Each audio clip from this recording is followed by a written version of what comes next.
Em 2011, o Japão recebeu o aviso mais brutal da natureza. O oceano não conhece piedade. Em questão de minutos, uma parede de água negra varreu 20 mil vidas e engoliu cidades inteiras. A resposta da nação foi construir o maior escudo de defesa da história da humanidade. Um projeto de 12 bilhões de dólares. Uma cicatriz de concreto de 400 quilômetros. Mas aqui está a pergunta que tira o sono dos engenheiros. Será que uma parede, por mais gigante que seja, pode realmente parar a fúria absoluta do mar quando as placas tectônicas se moverem novamente? Para entender por que o Japão está travando essa guerra contra o oceano, você precisa olhar para baixo, para as profundezas escuras onde a luz do sol nunca chega. O país não está apenas flutuando na água, ele está sentado em cima de uma bomba relógio geológica. O Japão fica exatamente onde 4 placas tectônicas gigantescas colidem. Imagine 4 continentes de pedra se empurrando, raspando e lutando por espaço o tempo todo. É o Anel de Fogo, e ele produz mais de 500 terremotos por ano. A Terra lá nunca dorme. Quando essa tensão subterrânea se rompe, o fundo do mar é jogado para cima com uma violência inimaginável. Isso não cria apenas uma onda, cria uma montanha de água em movimento. Em 2011, as defesas antigas do Japão, muros de 7 ou 8 metros, foram tratadas como brinquedos de criança. A água passou por cima delas como se não existissem. O concreto antigo foi esmagado. O aço foi retorcido. Foi nesse momento que os engenheiros perceberam uma verdade aterrorizante. Não bastava construir. Eles precisavam reinventar a própria costa. A missão mudou. Não era mais apenas sobre parar a água, era sobre ganhar tempo. Tempo para correr, tempo para viver. E assim começou a construção da Grande Muralha do século 21. Mas como você projeta algo que precisa parar um oceano inteiro? Você não começa na praia, você começa em um laboratório. Antes de despejar a primeira gota de cimento, os cientistas recriaram o apocalipse em tanques de água gigantes. Eles simularam tsunamis repetidamente, jogando toneladas de água contra modelos de paredes para ver onde elas falhavam. Eles descobriram que a altura não era tudo. Se a parede fosse apenas alta, a força da onda a quebraria na base, como um galho seco. A chave era a forma e, principalmente, o que estava escondido sob a terra. O problema é que a costa do Japão, a região de Tohoku, é feita de areia. Solo macio, instável e traiçoeiro. Construir uma muralha de concreto de 15 metros de altura em cima de areia é como tentar equilibrar um caminhão em cima de uma esponja. Se o tsunami atingisse, o chão cederia e a parede cairia de cara. A solução foi brutal e invisível. A verdadeira força dessa muralha não está no que você vê, mas no que está enterrado. Máquinas gigantescas, perfuradoras que parecem saídas de um filme de ficção científica começaram a trabalhar. Elas não apenas cavaram, elas transformaram o solo. Estacas de aço e concreto foram cravadas a 25 metros de profundidade. Isso é a altura de um prédio de 8 andares, mas enterrado debaixo da terra. Eles injetaram cimento no meio da areia, transformando praias macias em rocha sólida. O objetivo era criar uma raiz inquebrável. Eles garantiram que, mesmo se a onda passasse por cima do muro, a estrutura não tombaria. Ela ficaria de pé, como um sentinela de pedra, recusando-se a ceder. Com o chão finalmente pronto para a guerra, o exército de construção chegou. E quando digo exército, não é exagero. 30 mil pessoas. Engenheiros, operários, motoristas de guindastes. Uma frota de máquinas pesadas que consumia diesel e cuspia progresso 24 horas por dia, durante 7 anos. O desafio logístico era insano. Construir um muro contínuo, sem falhas, por 400 quilômetros. É a distância entre Londres e Paris, mas feita de puro concreto, armado de nível militar. O processo de construção era hipnótico e aterrorizante em sua escala. Primeiro vinha o aço. Milhares de toneladas de vergalhões, barras de metal grossas como o braço de um homem, eram trançadas em gaiolas complexas. Esse é o esqueleto da besta. Sem ele, o concreto quebraria sob tensão. Depois vinha o sangue da muralha, o concreto líquido. Bombas industriais rugiam, empurrando uma avalanche cinza para dentro dos moldes. Seção por seção, bloco por bloco, a linha de defesa crescia. Mas uma parede vertical não é suficiente. A água bate nela com a força de um trem-bala. Para ajudar a absorver esse impacto, os engenheiros usaram uma arma secreta geométrica, os tetrápodes. Você já deve ter visto essas coisas. Parecem brinquedos gigantes de 4 pernas feitos de cimento. Mas não se engane, cada um pesa toneladas. Eles foram empilhados aos milhares na frente do muro, no lado do mar. A função deles é o caos controlado. Quando a onda bate neles, a água não atinge o muro como um martelo sólido. A água se quebra, gira, espuma e perde energia entre as pernas dos tetrápodes. Eles transformam um soco mortal em um empurrão gerenciável. É a física sendo usada para domar a natureza selvagem. No entanto, havia um problema.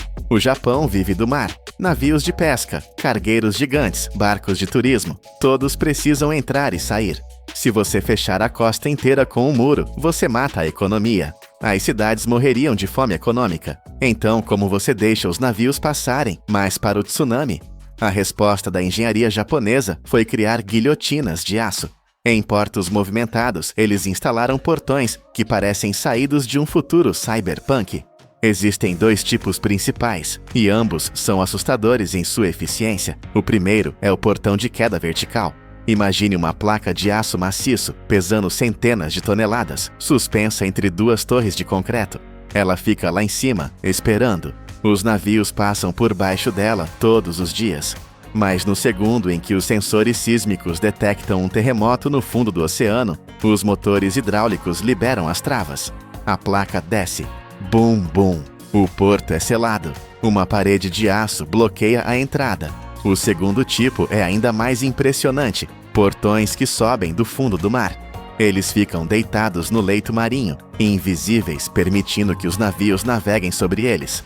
Quando o alarme soa, a pressão do ar ou hidráulica empurra o portão para cima, erguendo uma barreira instantânea a partir das profundezas. O desafio aqui é a corrosão.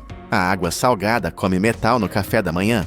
Esses portões precisam funcionar perfeitamente depois de ficarem 30 anos parados na água salgada e na areia. Uma falha, uma dobradiça enferrujada e a cidade é inundada. A manutenção dessas bestas mecânicas é uma questão de segurança nacional.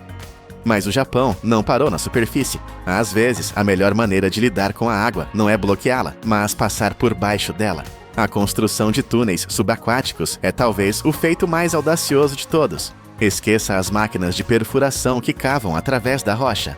Para atravessar baías profundas, os engenheiros japoneses usam um método que desafia a lógica.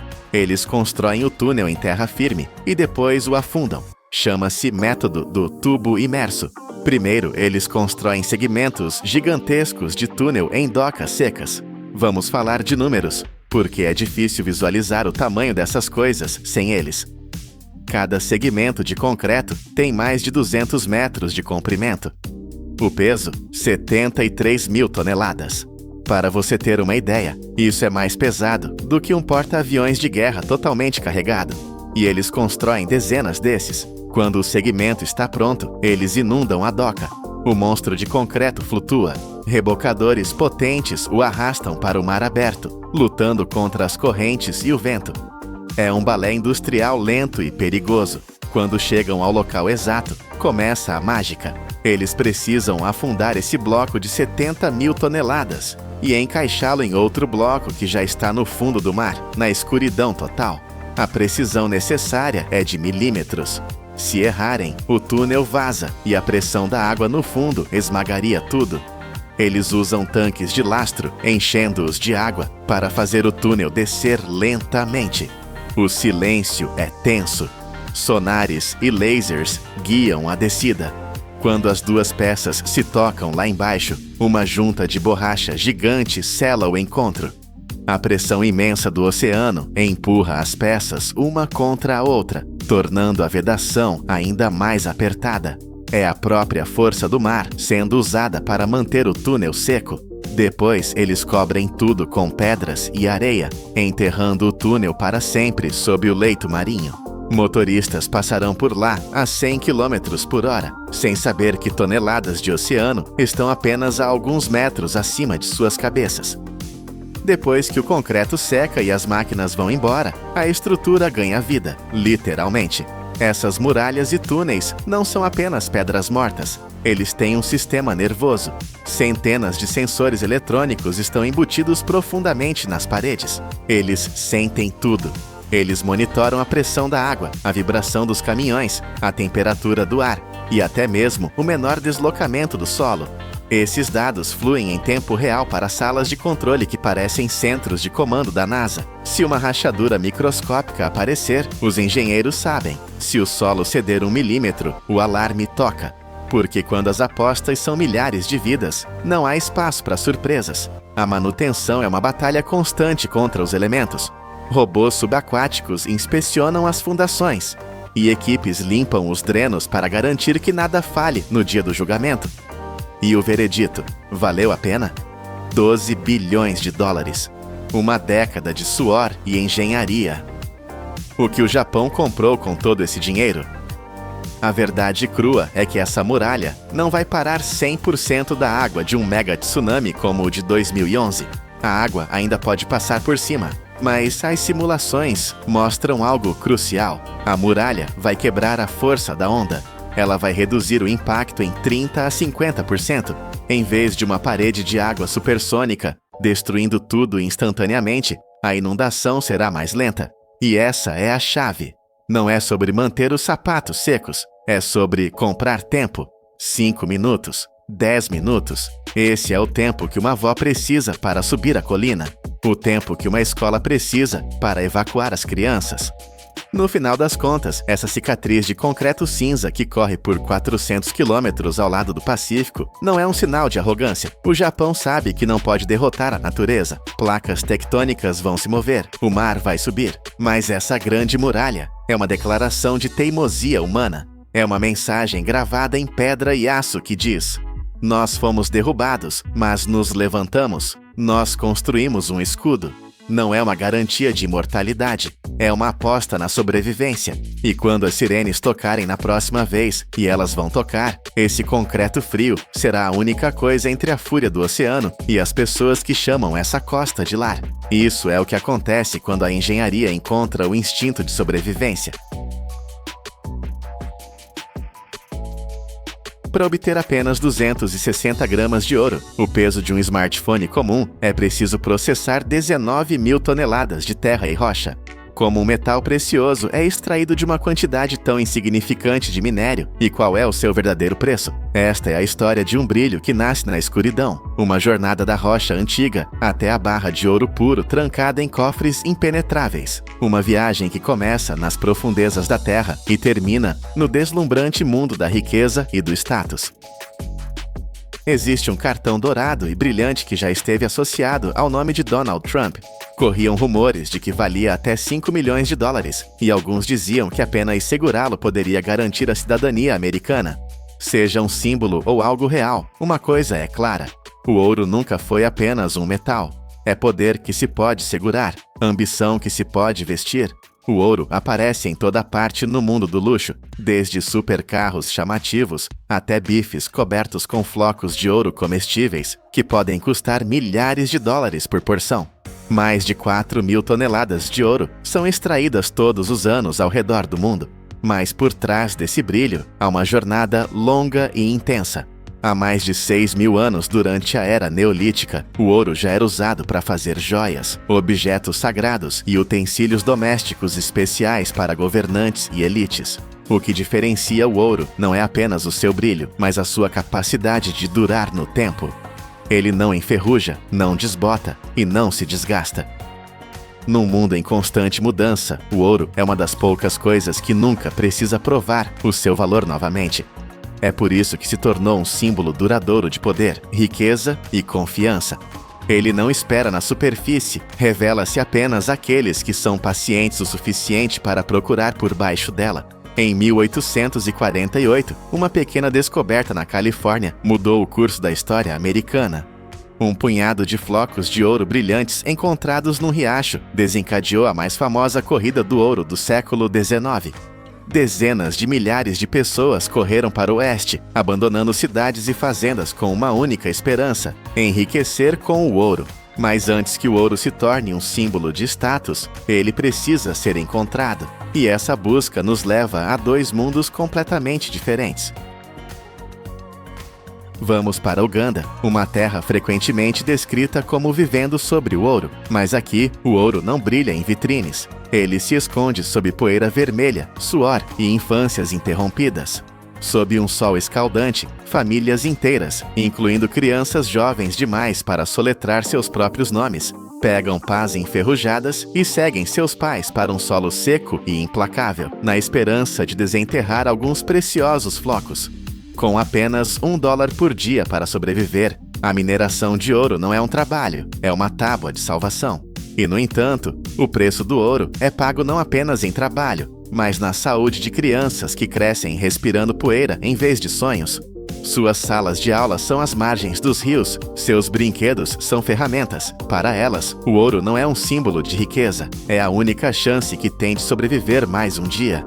Um dia de caça ao ouro começa com apenas um detector de metais portátil e um bom par de ouvidos. Os mineradores caminham lentamente, com os olhos fixos no chão, ouvindo atentamente os suaves bips do dispositivo. Cada bip traz um vislumbre de esperança, mas este trabalho não se baseia na sorte. Mineiros experientes sabem onde procurar, ao redor de quartzo, ardósia ou áreas por onde o ouro já passou. Assim que recebem um sinal, a equipe começa a cavar e o verdadeiro trabalho começa. Os poços ficam cada vez mais fundos, às vezes dezenas de metros cavados apenas com pás, picaretas e força humana, sem máquinas. Em alguns lugares, as pessoas usam troncos de árvores para sustentar os túneis, mas o risco de colapso está sempre presente. À medida que descem, os mineiros precisam rastejar por túneis estreitos, mal largos o suficiente para deitarem de lado. Cada buraco é como uma aposta. Pode não levar a nada, ou pode revelar rochas que valem o salário de um mês. Sacos pesados de terra são amarrados com cordas e içados por sistemas de roldanas básicos, empilhados à espera de serem esmagados. Então, o que resta é movido para uma zona diferente, para um passo muito mais delicado e perigoso: a adição de mercúrio. Embora o mercúrio seja notoriamente tóxico, ele continua sendo o único produto químico acessível aqui, que pode dissolver o ouro e libertá-lo das impurezas restantes. Os trabalhadores amassam essa mistura com mercúrio por 20 a 30 minutos, até formar um amálgama cinzento, semelhante a uma massa, uma mistura de ouro e mercúrio fundidos pela pressão e pelo desespero. Esta massa é então aquecida, fazendo com que o mercúrio evapore e desapareça no ar, deixando para trás o ouro bruto. O processo é simples, primitivo e devastador. Este método primitivo e mortal é o completo oposto de como o ouro é extraído do outro lado do mundo. Em total contraste com a mineração manual na África, os Estados Unidos adotaram maquinário moderno e tecnologia avançada para extrair ouro em uma escala massiva. Esta abordagem não só aumenta a eficiência, mas também ajuda a reduzir o impacto ambiental. Agora, vamos a uma mina de ouro em Nevada, onde você verá em primeira mão como a jornada para o metal precioso pode ser diferente quando a inovação lidera o caminho. O primeiro passo na mineração de ouro moderna é perfurar buracos profundos no solo, geralmente entre 10 e 20 metros. Uma imponente plataforma de perfuração como esta, montada em um caminhão de serviço pesado e repleta de linhas hidráulicas, crava tubos de aço na rocha sólida com incrível precisão e força. Esses buracos são então preenchidos com explosivos, cuidadosamente preparados para explodir camadas de rocha sólida.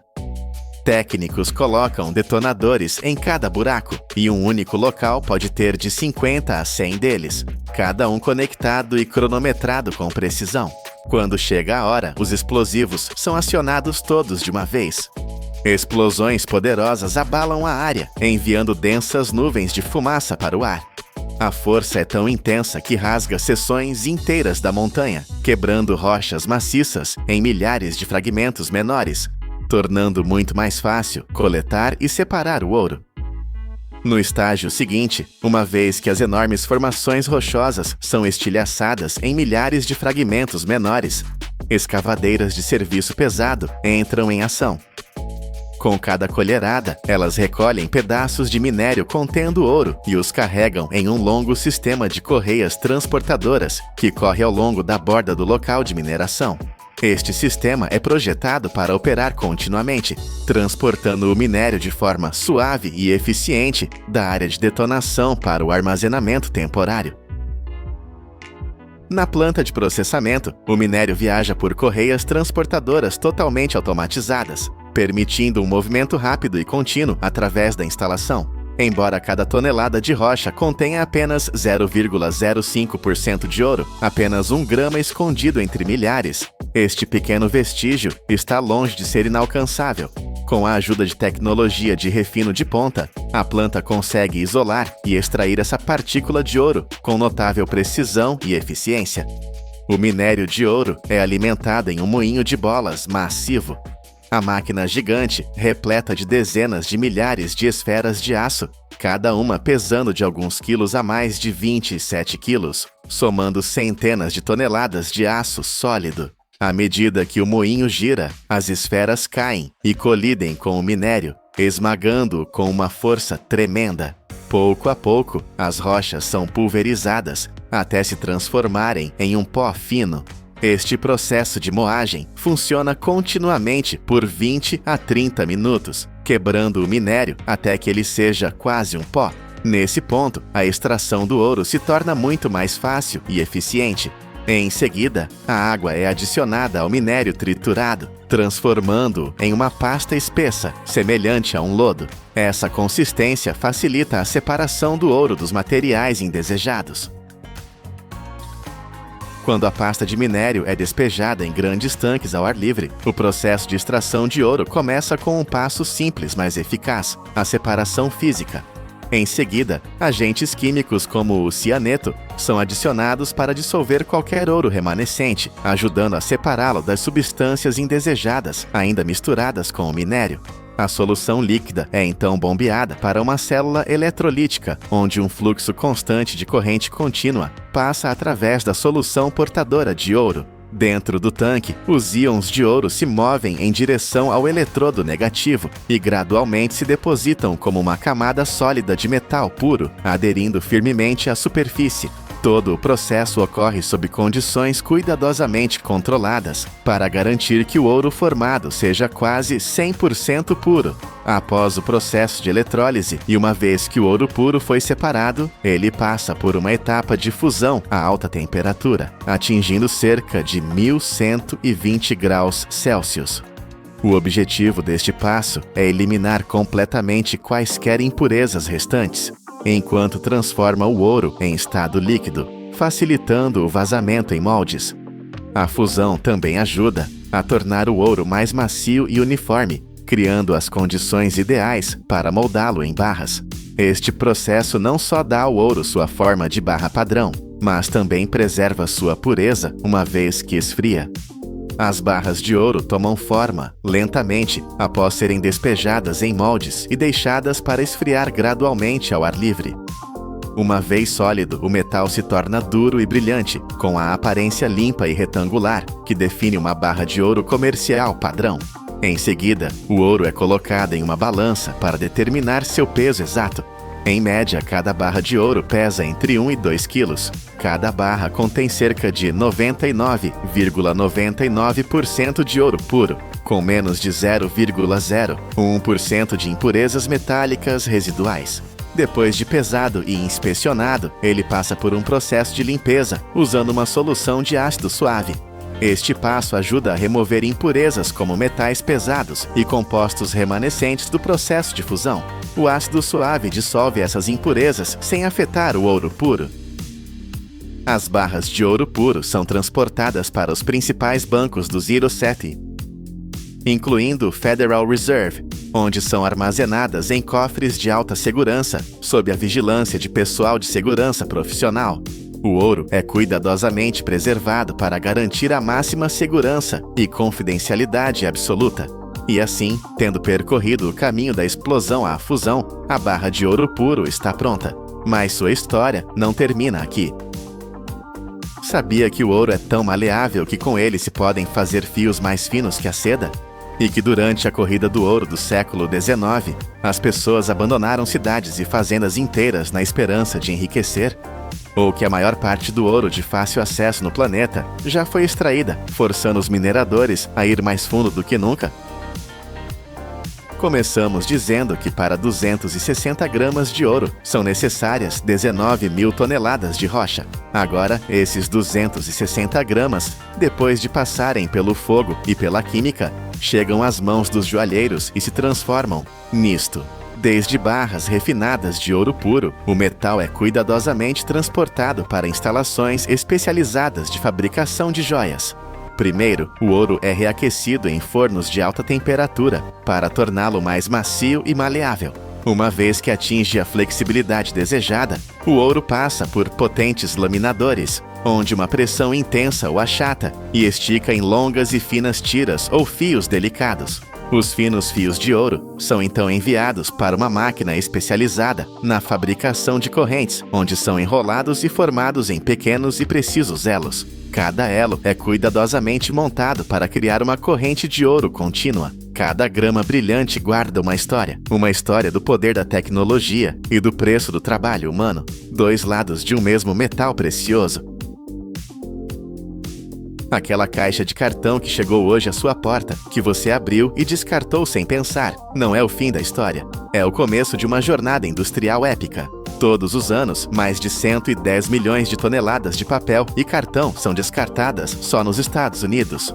Com essa quantidade, seria possível construir uma muralha de caixas que vai até a Lua e volta. A maioria vê nisso uma montanha de lixo, mas para a indústria é uma mina de ouro. Escondido no ciclo de vida de cada caixa está um segredo. Ela pode renascer não uma, não duas, mas até 7 vezes. Como é que algo destinado ao lixo se transforma na espinha dorsal do comércio global, vez após vez? Prepare-se para testemunhar um dos processos de ressurreição industrial mais impressionantes do planeta. A jornada começa no caos do nosso consumo diário. Nos bastidores de supermercados e nos armazéns de gigantes do comércio eletrônico, o volume de cartão descartado é colossal. Aqui, prensas hidráulicas poderosas entram em ação, comprimindo montanhas de caixas soltas em fardos perfeitos e densos, cada um pesando quase 1 tonelada. Estes cubos de cartão são o primeiro passo para transformar o caos em ordem. Todos os dias, milhares destes fardos são carregados em caminhões e iniciam a sua peregrinação até os centros de reciclagem. Ao chegarem aos portões da fábrica, o ar vibra com o rugido de máquinas colossais. Cada caminhão é pesado, cada fardo é descarregado e inicia-se a primeira batalha, na guerra contra a contaminação. Inspetores humanos e sensores ópticos trabalham em conjunto, numa linha de defesa implacável. A sua missão: caçar os inimigos da reciclagem. Pedaços de fita plástica, agrafos de metal esquecidos, fios de nylon, qualquer vestígio de gordura ou umidade excessiva. Um único erro pode comprometer toneladas de matéria-prima. Um fardo contaminado é um lote inteiro arruinado. Após esta triagem rigorosa, os fardos são classificados por tipo: o robusto cartão canelado, o elegante cartão plano, as caixas com impressão colorida. Cada categoria seguirá um destino diferente, pois a qualidade do produto final depende desta separação inicial. Com o exército de fardos limpo e organizado, eles estão prontos para o batismo. Para se tornarem matéria-prima, eles precisam de ser desfeitos, devolvidos à sua essência fibrosa. E a única força capaz de o fazer em escala industrial é a força brutal da água. Bem-vindo ao coração pulsante da fábrica, o hidropulper. Um caldeirão gigante com capacidade para dezenas de milhares de litros de água aguarda a sua refeição. Um a um, os fardos de 1 tonelada são largados neste vórtice violento. A água não é calma, ela é uma força da natureza controlada. Lâminas de rotor maciças, o coração mecânico de todo o processo, giram a centenas de rotações por minuto. Elas criam uma turbulência tão intensa que a estrutura multicamadas do cartão é simplesmente desintegrada. A cola endurecida que unia as folhas é arrancada. As tintas e os finos revestimentos plásticos são descolados das fibras como pele velha. A mistura é intencionalmente diluída até um estado quase líquido, onde apenas 1 a 2% é fibra e o resto é água. Esta sopa diluída dá a cada fibra espaço para respirar, permitindo que a água a ataque de todos os lados, limpando-a e separando-a das suas vizinhas. O que antes era um bloco sólido de cartão é agora uma pasta castanha e espessa, uma massa uniforme de celulose. É o primeiro vislumbre de uma nova vida, mas esta pasta ainda é grosseira, impura e fraca. Antes de poder tornar-se papel forte, as suas fibras, como músculos cansados, precisam de ser recondicionadas e fortalecidas a um nível invisível a olho nu. Esta sopa de fibras ainda é fraca e caótica. Para lhe dar força, ela precisa de uma nova estrutura, construída a um nível invisível. A pasta é bombeada para máquinas de refinação, onde passa entre discos rotativos equipados com lâminas microscópicas. Este processo não corta as fibras, mas desfia-as delicadamente. A superfície de cada fibra de celulose é fibrilada, abrindo inúmeros pequenos braços, que mais tarde se entrelaçarão para criar uma ligação incrivelmente forte. No entanto, cada ciclo de reciclagem encurta e enfraquece as fibras. Para rejuvenescer a mistura, a fábrica injeta sangue novo, uma porção de polpa virgem extraída diretamente da madeira. Esta mistura de fibras veteranas e recrutas jovens cria o equilíbrio perfeito entre sustentabilidade e resistência. As camadas exteriores das futuras caixas, que exigem uma superfície mais lisa e rígida, recebem uma dose maior de fibras virgens. O interior, o miolo canelado, pode ser feito quase inteiramente de material reciclado, mas a receita secreta não está completa. Aditivos são introduzidos na mistura: amido para dar rigidez, agentes de colagem para controlar a absorção de água e resinas especiais para aumentar a resistência à umidade. O que era uma pasta grosseira transforma-se agora numa matéria-prima de alta tecnologia, uma suspensão perfeitamente calibrada, limpa e pronta para o milagre da criação. A pasta perfeitamente preparada, agora com 99% de água, inicia a sua jornada na máquina de papel, uma maravilha da engenharia com centenas de metros de comprimento. Uma torrente castanha e espessa é despejada uniformemente sobre uma vasta tela de arame, que se move a uma velocidade vertiginosa. E então, o momento mágico acontece. A gravidade e sistemas de vácuo puxam a água para baixo, através de milhares de aberturas minúsculas na tela. A água despede-se das fibras, deixando para trás uma fina camada de celulose. As fibras, agora livres da água que as separava, começam a assentar e a entrelaçar-se, formando uma teia delicada. Rolos de prensa gigantes por baixo da tela espremem suavemente mais água, compactando esta nova formação. Diante dos nossos olhos, o líquido transforma-se em sólido. Onde antes havia um fluxo disforme, agora emerge uma folha contínua de papel, pálida e úmida. Sensores a laser monitorizam cada milímetro da sua superfície, medindo a espessura, a uniformidade e a umidade, garantindo que nenhum defeito interrompa este nascimento delicado. Uma nova folha de papel nasceu, mas ainda está encharcada, contendo mais de metade do seu peso em água. É frágil, vulnerável. Para ganhar a sua força lendária, ela deve agora enfrentar o seu maior desafio, a prova de fogo e pressão. A folha úmida e trêmula é guiada para a secção de prensas. Aqui não há delicadeza. Pares de rolos de aço maciço, cada um pesando mais que um carro, espremem a folha com uma força de centenas de toneladas. A água é literalmente esmagada para fora das fibras, que são forçadas a unir-se numa ligação mais íntima e forte. A espessura da folha é estabilizada, a sua superfície alisada. Mas a força bruta da pressão não é suficiente. A folha, agora mais forte, mas ainda úmida, entra na secção de secagem. Um túnel de calor que se estende por mais de 100 metros. Dezenas de cilindros de aço polido, gigantescos e ocos, são aquecidos internamente com vapor a alta pressão, atingindo temperaturas de superfície superiores a 300 graus Celsius, mais quente que um forno de pizza industrial. A folha de papel serpenteia por este labirinto incandescente, deslizando sobre cada cilindro quente. O calor evapora a umidade restante de forma gradual e controlada. Se for demasiado rápido, o papel torna-se quebradiço. Se for demasiado lento, a linha de produção para. Um fluxo constante de ar quente circula, mantendo a temperatura e a umidade num equilíbrio perfeito.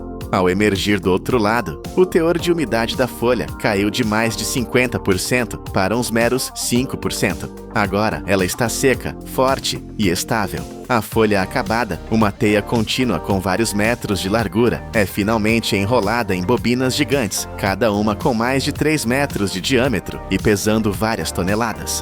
Temos papel, mas ainda não temos a força de uma caixa. O segredo da sua resistência estrutural reside no próximo passo. Estes rolos maciços de papel plano são a matéria-prima para a etapa final e mais engenhosa, a canelagem. Uma folha de papel é alimentada entre 2 rolos de aço com ranhuras, que se encaixam como engrenagens. Sob alta temperatura e pressão, estes rolos forçam o papel a adotar uma forma de onda contínua e perfeita. Esta simples alteração geométrica é um golpe de gênio da engenharia. A estrutura ondulada, conhecida como fluting, aumenta exponencialmente a capacidade do papel de resistir à compressão vertical, sem adicionar praticamente nenhum peso. Cada onda atua como um arco de engenharia em miniatura, distribuindo a força de forma incrivelmente eficiente. Mas o núcleo canelado é apenas o esqueleto. Para se tornar uma estrutura completa, precisa de ser revestido. Um sistema automatizado aplica linhas finas e precisas de um adesivo de alta performance no topo de cada onda. Imediatamente, 2 folhas de papel plano, os liners, são prensadas firmemente por cima e por baixo, criando uma sanduíche de força. Esta nova folha de 3 camadas, agora chamada de cartão canelado, passa por uma série de rolos que garantem uma ligação perfeita. O resultado é um material leve, barato e surpreendentemente robusto, a base para quase todas as embalagens do mundo. A partir daqui, lâminas industriais cortam, vincam e dobram estas folhas nas infinitas formas de caixas que conhecemos, cada uma delas uma pequena fortaleza de papel. Mas será que este ciclo pode durar para sempre? Não exatamente. A fibra de celulose, após ser reciclada entre 5 a 7 vezes, torna-se demasiado curta e fraca para formar um cartão resistente. Mas mesmo nesse ponto, o seu valor não desaparece. Estas fibras cansadas são reaproveitadas para fazer produtos menos exigentes, como caixas de ovos ou guardanapos de papel. E um facto surpreendente de outra indústria: na produção de vidro, a adição de apenas 10% de material reciclado reduz o consumo de energia em 3%, provando que a reciclagem é uma força poderosa em toda a indústria. E assim, o ciclo fecha-se.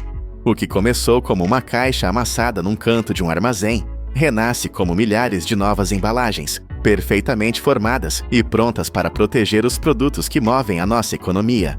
Cada uma destas caixas que vemos nos caminhões, nos armazéns e à nossa porta é um testemunho silencioso deste processo.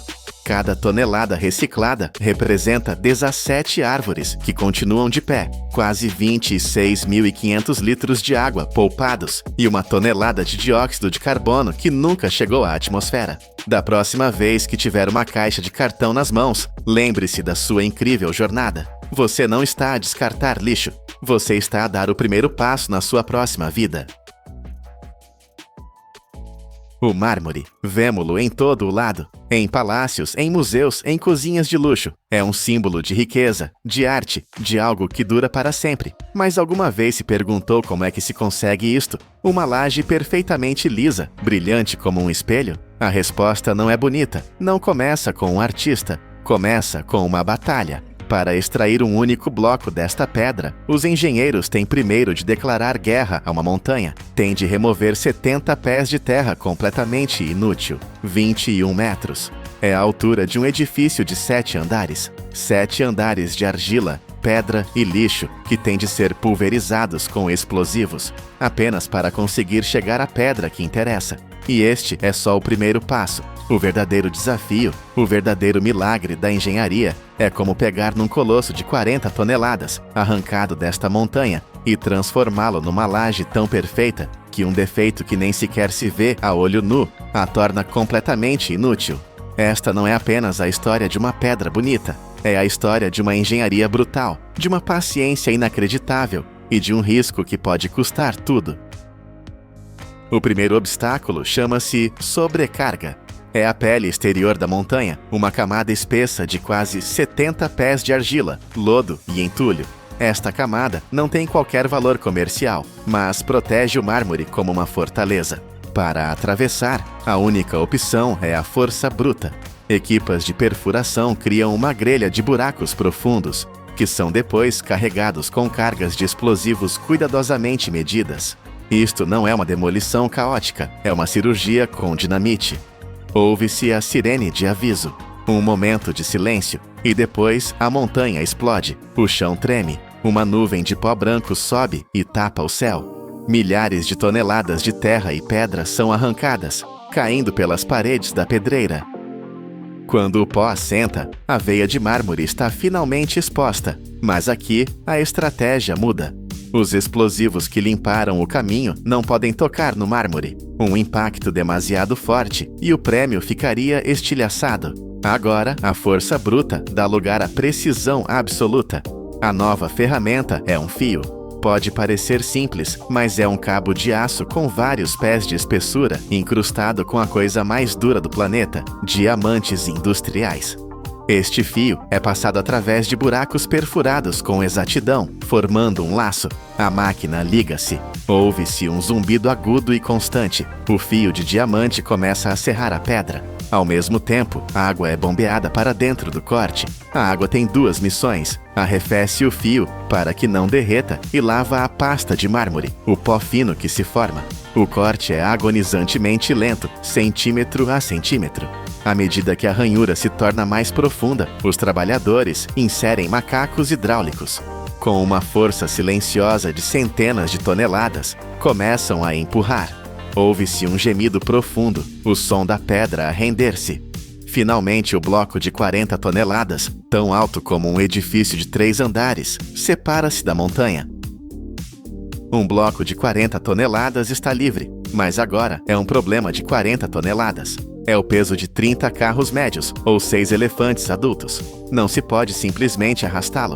O risco de o partir é demasiado alto. Por isso, primeiro tem de ser movido com extremo cuidado para um pátio de espera, uma zona plana e segura dentro da própria pedreira. É aqui que entram os verdadeiros gigantes, gruas de lagartas pesadas, máquinas desenhadas para levantar pesos impossíveis, posicionam-se. Correntes de aço maciças, com elos do tamanho da cabeça de um homem, são presas ao bloco.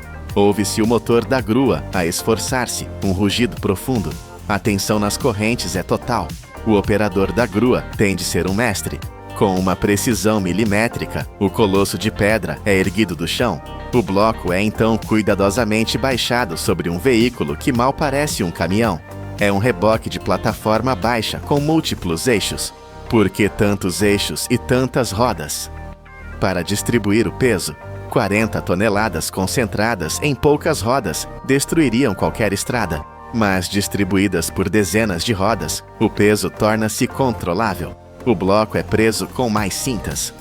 As verificações de segurança são feitas 2, 3 vezes. E então a viagem começa. É a viagem mais lenta que se pode imaginar. O caminhão move-se a passo de caracol, subindo as estradas íngremes da montanha. Cada curva é um desafio de logística. Cada descida testa os travões ao limite. Este comboio lento está a transportar a matéria-prima da sua casa geológica para a fábrica, onde a verdadeira magia vai começar. O bloco de 40 toneladas chega à fábrica. O ar aqui não cheira a pó e explosivos. Cheira a pedra molhada e a metal. O bloco é colocado numa plataforma de corte e preso. Grampos hidráulicos gigantes fixam-no com uma força imensa. Se ele se mover 1 milímetro durante o corte, todas as lajes sairão tortas. A máquina que o espera chama-se Gang Saw, ou serra de quadros. É uma estrutura enorme, capaz de suportar o bloco. Mas a sua parte mais importante é uma moldura gigante que segura dezenas de lâminas paralelas. Como os dentes de um pente gigante, a máquina arranca com um rugido rítmico e ensurdecedor. Para a frente e para trás, para a frente e para trás. É um ritmo hipnótico e brutal. As lâminas cobertas de abrasivos industriais começam a descer, milímetro a milímetro, sobre o bloco de 2 metros de espessura. Ao mesmo tempo, um banho de água e areia abrasiva jorra sobre o corte. Esta lama ajuda as lâminas a morder a pedra. O ruído é inacreditável. E isto continua, e continua. Para cortar um único bloco de mármore, esta máquina pode levar entre 12 a 20 horas. Pense nisto, um dia de trabalho inteiro, ou mais, a serrar uma única pedra. A paciência é a ferramenta mais importante nesta fábrica. Finalmente, após quase um dia, as lâminas atravessam o bloco. O que era um cubo sólido é agora um baralho de cartas gigante, um conjunto de lajes de pedra, cada uma pesando centenas de quilos. Mas estas lajes estão mortas, estão baças, ásperas ao toque. A sua cor é pálida. Estão cobertas pela lama cinzenta do corte. A beleza pela qual o mármore é famoso ainda está escondida. Agora começa a transformação. Braços robóticos entram em ação. Não há mãos humanas aqui. As lajes são demasiado pesadas e delicadas. Ventosas de vácuo gigantes descem, agarram a laje com um silvo e levantam-na no ar. O robô coloca a laje na linha de polimento. É um longo túnel de transformação. A laje desliza para debaixo da primeira estação, um conjunto de cabeças rotativas. Estas cabeças estão equipadas com discos abrasivos.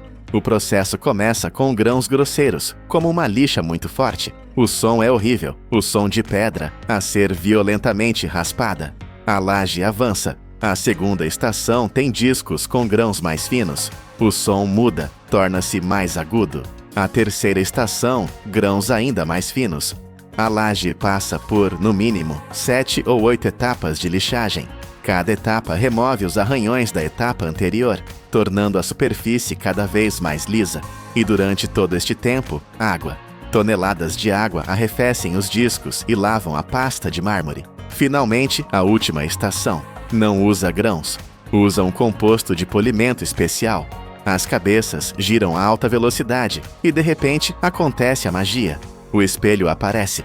Onde havia pedra cinzenta e baça, há agora uma superfície profunda, brilhante, que reflete a luz. A cor explode. Os veios, escondidos durante milhões de anos, são finalmente revelados. A laje brilha, parece perfeita, mas para este mercado de luxo, parecer não vale absolutamente nada. O defeito mais perigoso, o que pode custar milhões, é o defeito que não se consegue ver. A laje, agora polida, desliza para uma câmara escura. É o sistema de inspeção a laser. Feixes de luz vermelha varrem a superfície. O laser está a fazer o que o olho humano não consegue. Está a medir a planura e a procurar microfissuras. Uma pequena bolha de ar presa na pedra. Uma linha de tensão invisível da explosão na pedreira. O laser vê tudo. O computador analisa a imagem. Se detectar a mais pequena imperfeição, a laje é marcada a vermelho, rejeitada. Mesmo depois de todo este trabalho, ela é descartada. As lajes que passam no teste do laser vão para a inspeção humana. Trabalhadores experientes passam as mãos pela superfície, procurando falhas que a máquina possa ter perdido. As máquinas são incríveis, mas não substituem décadas de experiência. As lajes aprovadas são então lavadas com água a alta pressão, removendo todo o pó. Agora a embalagem. Cada laje pode pesar mais de 400 ou 500 quilos.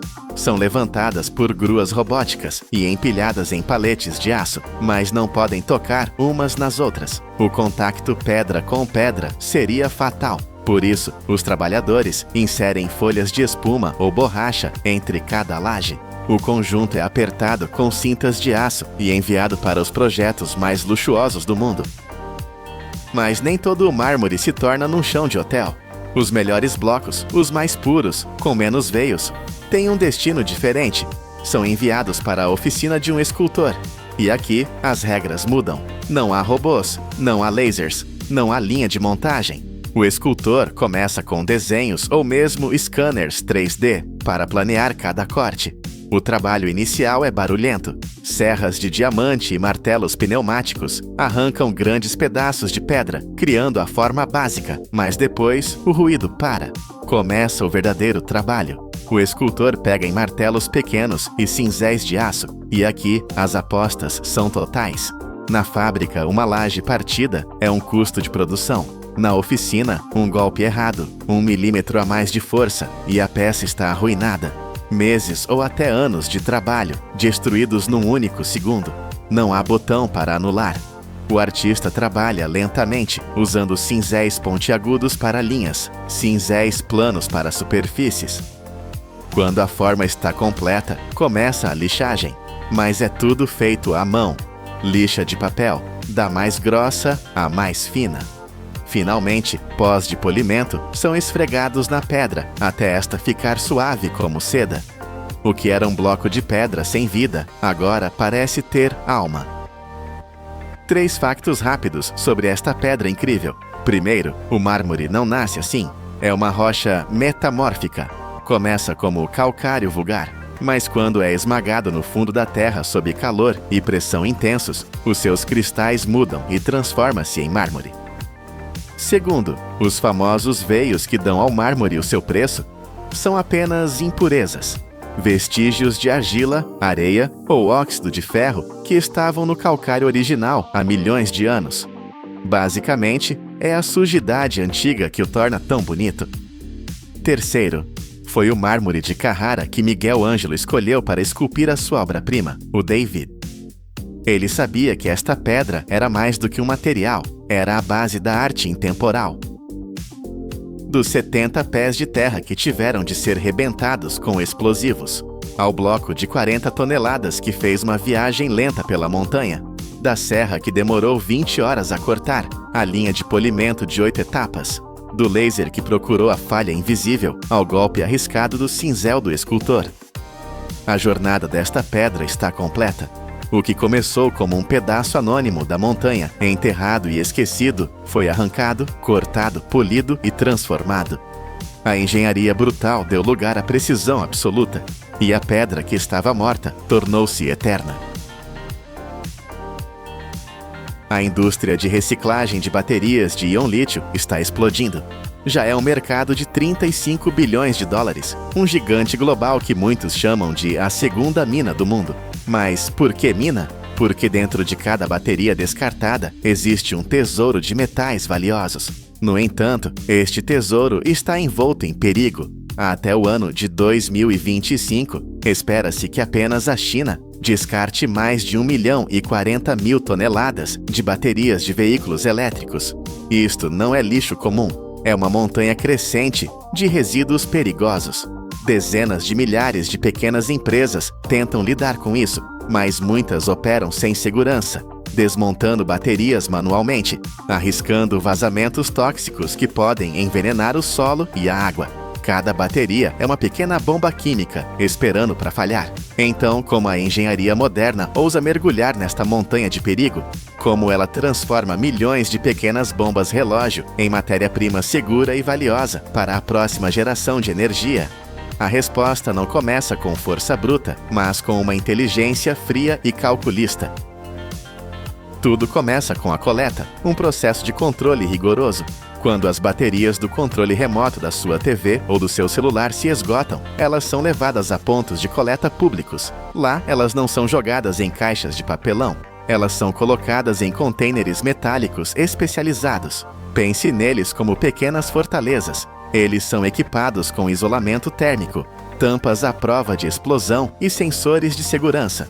O objetivo é um só: se uma bateria falhar, ela falhará sozinha, sem iniciar uma reação em cadeia. Mas isso é apenas para as baterias pequenas. Os pacotes de veículos elétricos são um desafio de outra magnitude. Pesando centenas de quilogramas, estes blocos maciços são movidos por empilhadeiras hidráulicas e braços robóticos. Eles são colocados em enormes caixas de aço, e estas caixas são inteligentes. Elas estão equipadas com sensores térmicos e de gás, monitorando continuamente qualquer sinal de superaquecimento ou vazamento. Aqui, os trabalhadores nunca tocam diretamente nas baterias. Eles supervisionam os sistemas automatizados, garantindo que cada unidade perigosa esteja contida. Uma vez na fábrica, a verdadeira seleção começa. Este é o cérebro da operação. Milhares de baterias de todas as formas e cores correm por uma esteira de alta velocidade. Elas passam sob câmeras industriais e sistemas de inteligência artificial. O algoritmo não apenas as vê, ele as identifica. Ele escaneia cada pequeno detalhe, as etiquetas, os terminais, o tamanho, a cor, procurando pistas sobre sua identidade. Mas o verdadeiro poder vem a seguir. Sensores espectrais disparam feixes de luz para identificar a composição química exata dentro da bateria. É como ter uma visão de raio-x para a química. Em milissegundos, o sistema sabe. Esta é uma bateria de íon lítio. Aquela é níquel, metal, hidreto. A outra é alcalina. E então, jatos precisos de ar comprimido separam cada tipo em seu próprio fluxo, cada um destinado a um processo diferente. No entanto, as máquinas não são perfeitas. É por isso que, em estações de inspeção adicionais, os trabalhadores humanos ainda realizam a triagem manual. Eles removem etiquetas, procuram por rachaduras e usam testadores portáteis para examinar baterias que a máquina não conseguiu identificar. Eles são a última linha de defesa contra um erro de classificação. O caos de resíduos mistos foi organizado em fluxos perfeitos, mas o perigo não desapareceu. Cada bateria, não importa quão velha, ainda retém energia. Ela ainda está viva. Antes que a linha possa avançar, cada uma delas deve ser completamente desarmada. Esta é a fase mais crítica de todo o processo. As lâminas de um triturador industrial não se importam com a energia restante. Um único curto-circuito, uma única faísca, e todo o sistema pode falhar catastroficamente. A segurança é tudo. Para baterias domésticas e de celular, o processo é relativamente rápido. Primeiro, sensores térmicos e voltímetros verificam sua energia residual. Técnicos inspecionam visualmente o invólucro em busca de inchaço, rachaduras ou vazamentos. As unidades severamente danificadas são separadas para manuseio especial. As intactas são então submersas em uma solução salina diluída. A água salgada age como um ladrão de energia, drenando lentamente cada joule restante, de forma controlada e segura. É uma morte suave para a carga da bateria, mas as baterias de veículos elétricos são grandes demais para um banho de sal. Elas exigem cirurgia de alta tecnologia. Cada pacote de bateria é colocado em um suporte reforçado. Robôs entram em ação, desmontando o pacote em seus módulos individuais. E é aqui que a engenharia revela seu superpoder. Esses módulos passam por scanners de raios-x industriais. A máquina penetra o aço para ver o que o olho humano não pode. Células danificadas escondidas lá dentro, uma única falha interna que poderia comprometer toda a linha. Ao mesmo tempo, sistemas de medição de voltagem registram os dados de cada módulo, determinando o nível de energia restante. Os módulos que ainda estão quentes, com alta voltagem, são imediatamente direcionados para uma área de descarga dedicada. Lá, eles são conectados a resistores de alta potência e a energia excessiva é liberada em um ambiente estritamente controlado, sangrando sua força até que se tornem inertes. Somente agora, quando cada bateria foi travada por segurança e sua condição registrada, a linha pode avançar para a destruição. A energia se foi, as baterias estão seguras, mas os metais valiosos ainda estão presos dentro de invólucros complexos. A próxima etapa não é sobre delicadeza, é sobre força bruta e controlada. O som é ensurdecedor, um rugido trovejante de aço contra aço que reverbera por toda a instalação. Os pacotes de bateria, alguns pesando centenas de quilos, são alimentados em um sistema de trituração industrial selado. No centro desta etapa está uma câmara de aço espesso. Lá dentro, eixos rotativos equipados com lâminas de liga de aço giram em alta velocidade, gerando uma força imensa.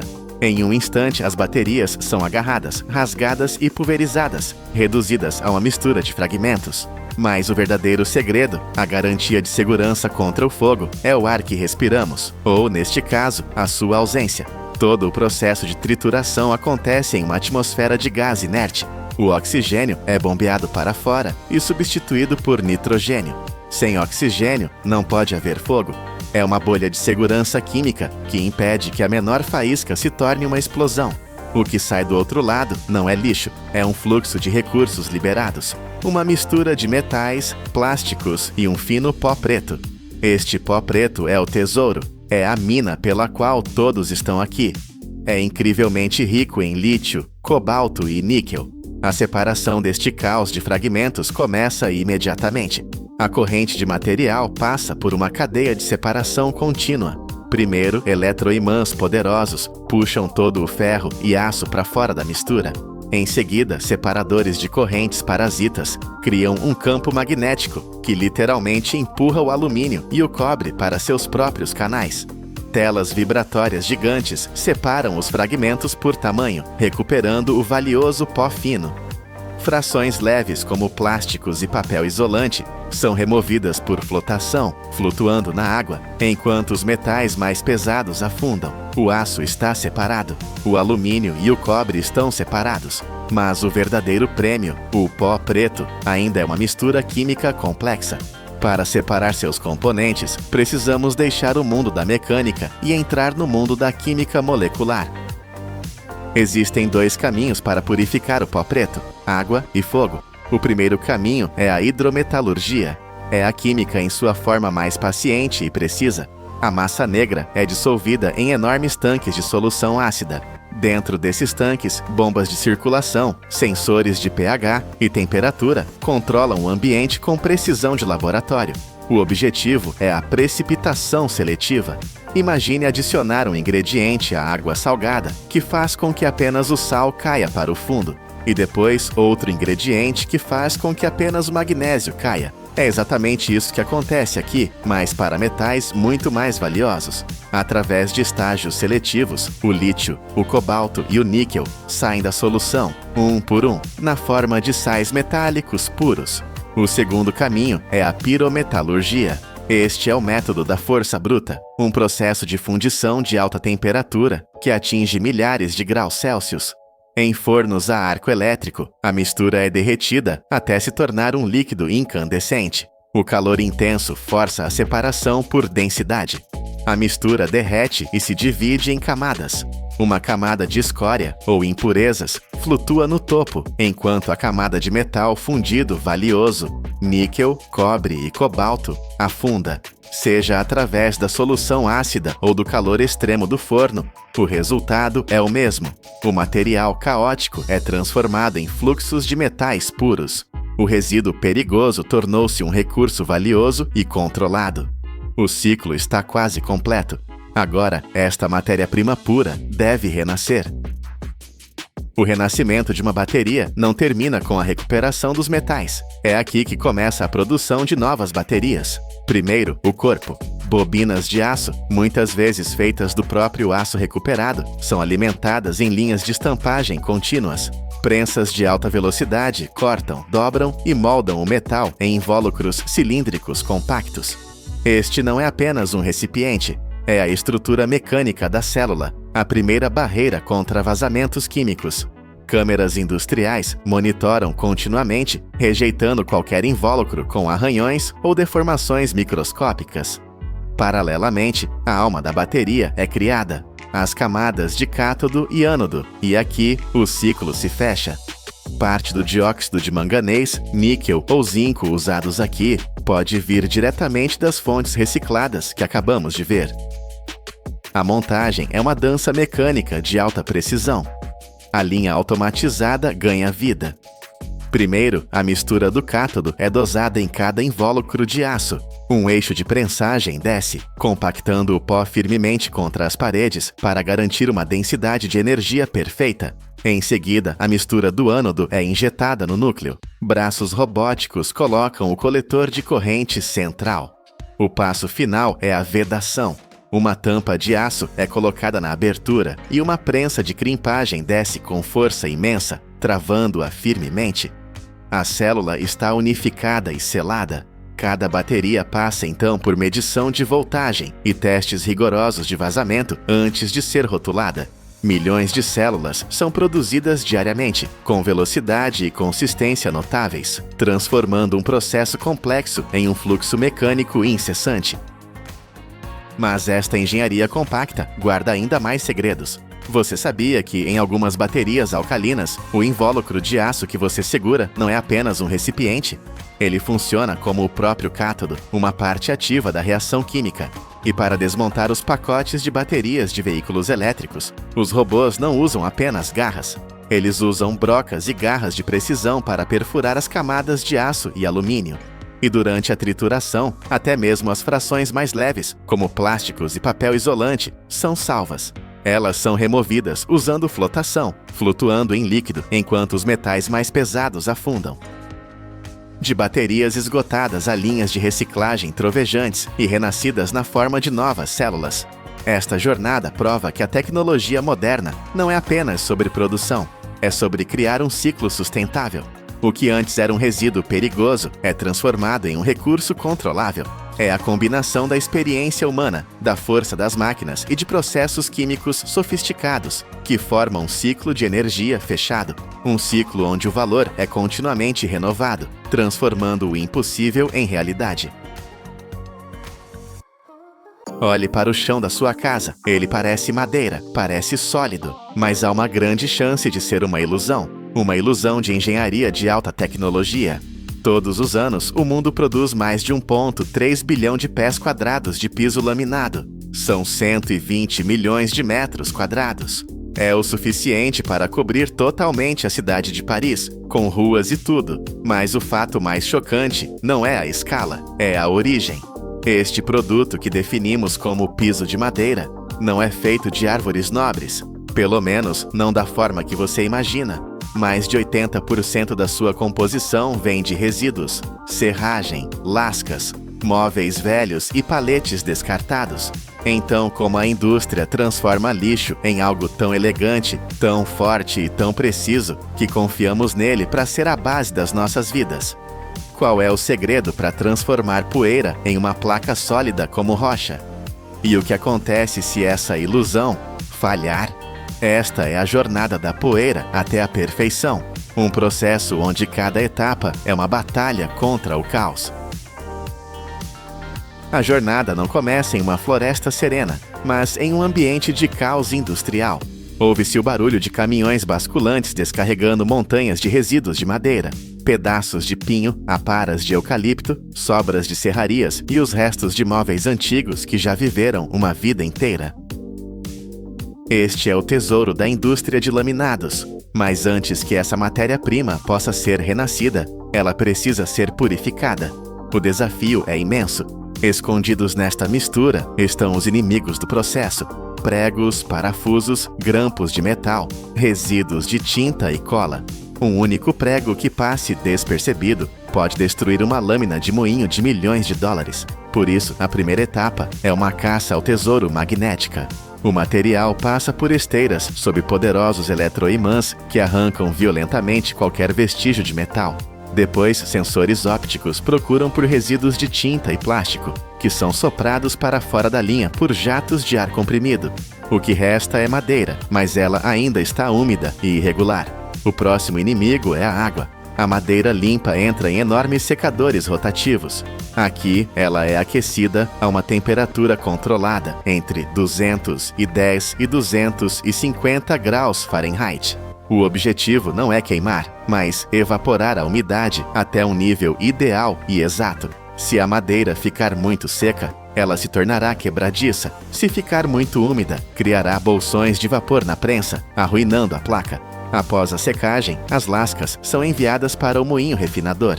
Isto não é um simples triturador.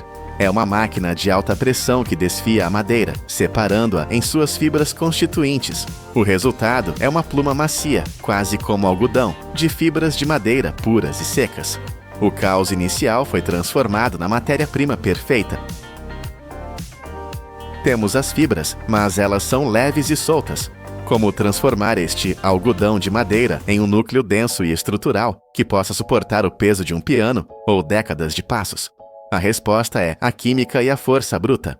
As fibras secas são transportadas pneumaticamente para uma câmara de mistura. Lá, elas são pulverizadas com uma névoa fina de resina sintética e aditivos resistentes à umidade. Esta resina é a cola que manterá tudo unido, mas também é a fonte de um dos maiores desafios da indústria, ao qual voltaremos.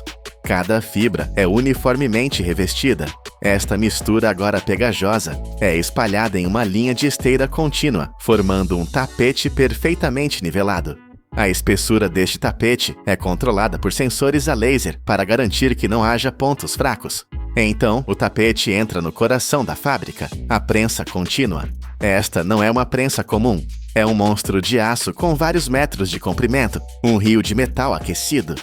O tapete de fibras entra fofo de um lado e é submetido a duas forças simultaneamente, um calor intenso de 392 graus Fahrenheit, 200 graus Celsius, e uma pressão esmagadora de centenas de toneladas.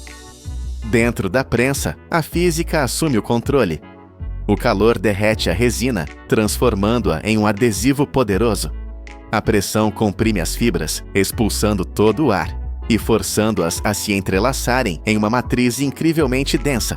O que emerge do outro lado não é mais madeira, é um novo material, um painel de fibra de alta densidade, ou HDF. É mais estável que a madeira maciça, pois não tem grãos para torcer ou empenar. É denso como pedra, mas feito de poeira. O painel quente é então resfriado gradualmente para estabilizar sua forma antes de ser cortado em placas mestras. Criamos o núcleo. É uma obra-prima da engenharia estrutural, mas sejamos honestos, é feio. É um painel marrom sem vida. Agora, a indústria deve realizar seu maior truque, a grande ilusão. É hora de dar a este núcleo uma alma, um rosto. É aqui que a estética encontra a engenharia de precisão. O que vemos como madeira é, na verdade, uma fotografia, mas não uma foto qualquer. É uma imagem de alta resolução, reproduzida com uma precisão medida em milésimos de milímetro. Em cilindros de metal gravados, os padrões dos veios naturais da madeira são replicados com uma fidelidade impressionante. Rolos de papel decorativo especial passam por esses cilindros, recebendo a impressão com tintas especiais resistentes ao calor. O papel impresso, agora parecendo carvalho ou nogueira, mergulha em um banho de resina melamínica. Este processo é chamado de impregnação. A resina satura o papel, dando-lhe flexibilidade, mas o mais importante, transformando-o em uma camada que se fundirá ao núcleo HDF sob calor. Em linhas de produção mais avançadas, a tecnologia é ainda mais futurista. Impressoras a jato de tinta digitais, equipadas com cabeças de impressão piezoelétricas, disparam gotículas microscópicas de tinta UV diretamente sobre a superfície do HDF. Lâmpadas LED UV curam instantaneamente a tinta, criando texturas tridimensionais vívidas, com profundidade e reflexo que são quase impossíveis de distinguir da madeira real. A ilusão está quase completa. Temos um núcleo de pedra feito de poeira e uma pele fotográfica bonita e impregnada de resina. Mas esta beleza é frágil. Para resistir a arranhões de chaves, garras de animais de estimação ou ao simples arrastar de uma cadeira, ela precisa de uma armadura. E a indústria criou uma armadura transparente. A linha de produção agora move-se para o revestimento de superfície. Roletes de alta precisão aplicam uniformemente uma solução líquida sobre o papel decorativo. Esta solução contém óxido de alumínio. Para quem não conhece, o óxido de alumínio é o mesmo mineral que compõe os rubis e as safiras.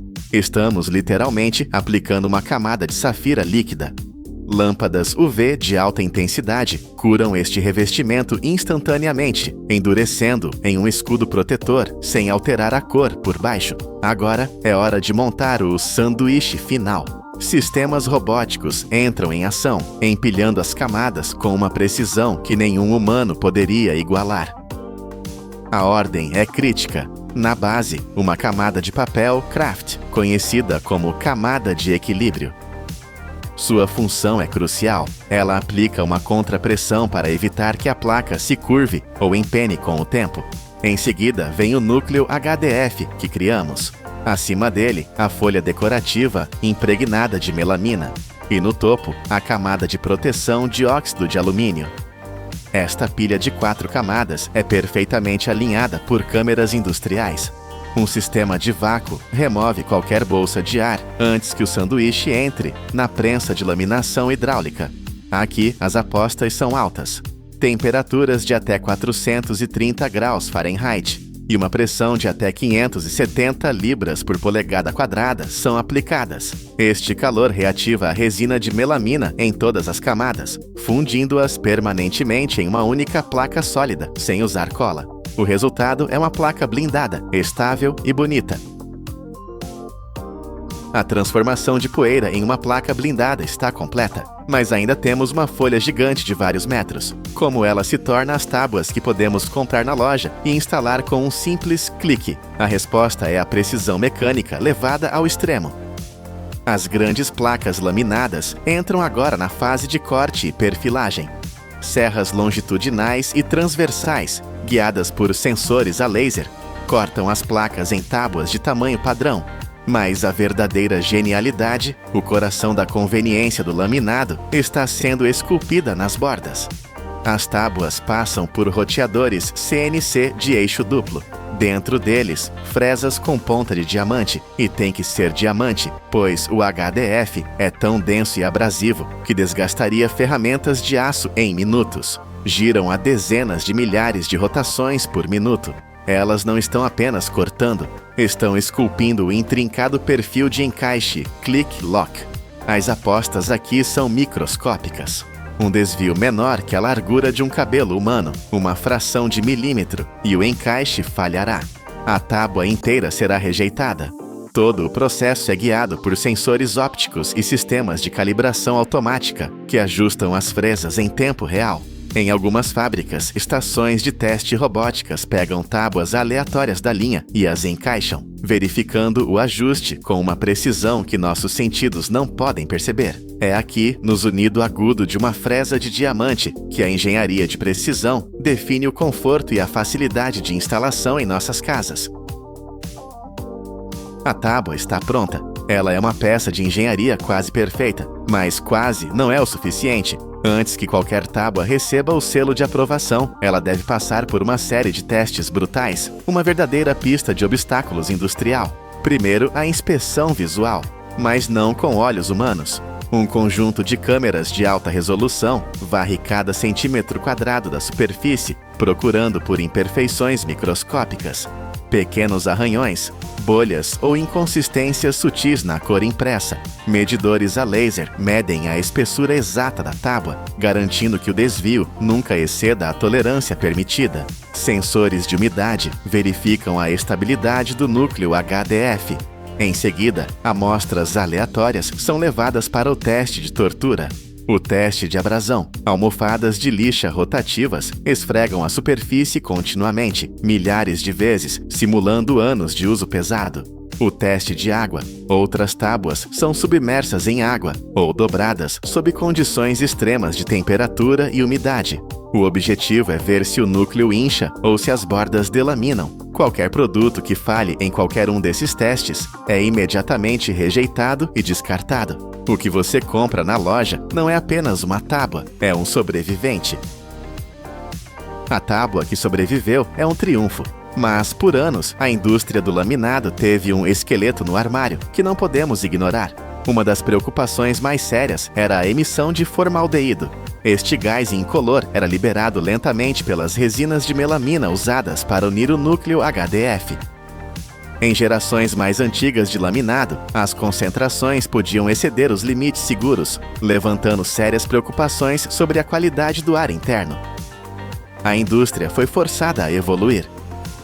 Hoje, a maioria dos fabricantes modernos adere a regulamentações globais extremamente rigorosas, como a CARB Fase 2 nos Estados Unidos e os padrões E1 na Europa.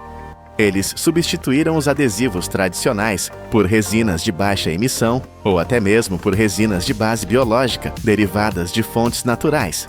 A durabilidade também é um debate.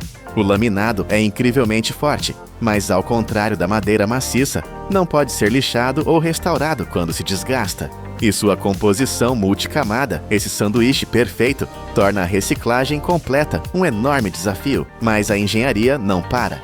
Químicos estão desenvolvendo novos aglutinantes naturais à base de lignina e técnicas de separação avançadas que podem, um dia, delaminar cada camada para reutilização. E assim completamos o ciclo. Mais de 1,3 bilhão de pés quadrados, de uma ilusão de engenharia. A indústria olhou para o lixo, para a poeira, as aparas e os móveis velhos, e viu uma oportunidade. Eles pegaram esse caos, o purificaram e o esmagaram em um núcleo denso como pedra. Eles deram a ele um rosto, uma fotografia de alta resolução de uma árvore. Eles o blindaram com uma armadura de óxido de alumínio, o mesmo material das safiras. E o esculpiram com a precisão de um diamante, criando um quebra-cabeça mecânico que qualquer um pode montar. O resultado não é uma imitação de madeira. É um testemunho da engenhosidade humana. É a prova de que, através da química, da mecânica e da estética, podemos pegar o que foi descartado e transformar não apenas em algo bonito, mas em algo fundamentalmente novo.